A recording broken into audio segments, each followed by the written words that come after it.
When you're working with input files, there are a lot of things to consider because there are a lot of things that can go wrong, or there are just a lot of scenarios that you need to accommodate for. So one of those is using loops to process files, and another one is detecting end of file. So I want to show you an example that is a little more involved than the example I used before. This program reads from an input file. It's going to read two different items. That means I need two variables to account for the two different things I'm reading, and I'm going to read until I reach the end of my file. So that means that this program is flexible enough that I could send it a file that has nothing in it. I could send it a file that has 3 items in it. I could send it a file that has 500 items in it. It'll work for every scenario. So the first thing you need to do is include the correct library, the FStream library. That's my step 1. I'm going to include the string library here because I'm going to read in a string. The next step then is to declare. So notice that I have all of my variable declarations, including my file object declaration.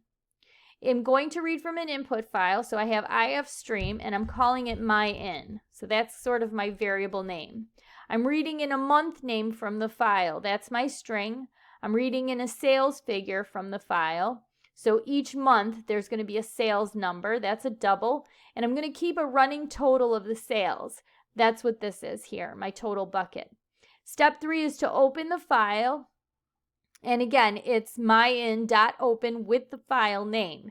So I want to show you the file I've created. This is my input file.txt, and I have a month name, then a space, then the value for sales. So the first thing I'm going to read is the string, then I'm going to read the sales number. And this will work because the way the read happens is it reads until it finds a white space character. That's what my space is going to be. And then it's going to read the next item. So I have 2 different variables. Then I'm going to read the next line, then the next line. That's where the loop comes in. I'm going to do this for as many times as data exists. Right here on line 17, I have an if statement that checks to see if the file opened correctly. So myIn, when I perform the open, will return a value. If it does not open correctly, I can say not myIn. So if false, then error opening file.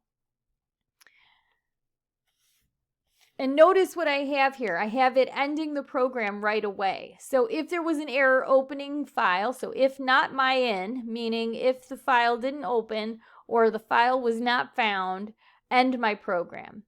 The next step is to use the file. So I'm going to perform a cin statement to read in the month name. Then I'm going to cin the sales figure. So again, here's my cin. We're replacing cin with the variable name we created for the file.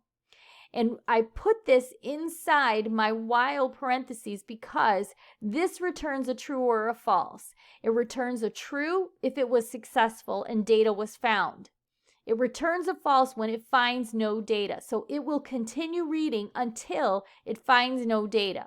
Once it finds no data for month, once this is false, we'll exit the loop. So the first thing you read is the month name. Then you have a cin statement for the sales figure. Now I display it to the screen so that you can confirm that it was read in correctly. And here's where I keep my running total. So it's going to take the value that it just read for sales and add it to the total bucket. Next time through, reads the next month, reads the next figure for sales, takes the next figure for sales and adds that to the previous value for total. So it continues to do this until, as I said, until it does not read anything. It reaches the end of file. So this will work no matter how many rows of data I have in the file. Then I have it displaying the total sales figure. And then finally I close my file. So I'm going to run this. And you can see that it reads in just as many line items as it has and shows you the sales figure. Now try it for more data. So if you add a couple more rows to this,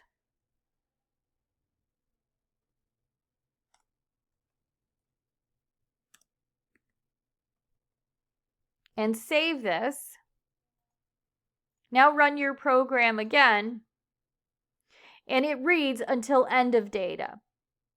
So that is really important. That's what this does for you. So take a look at this and try it out in Dev C++ to see how it performs.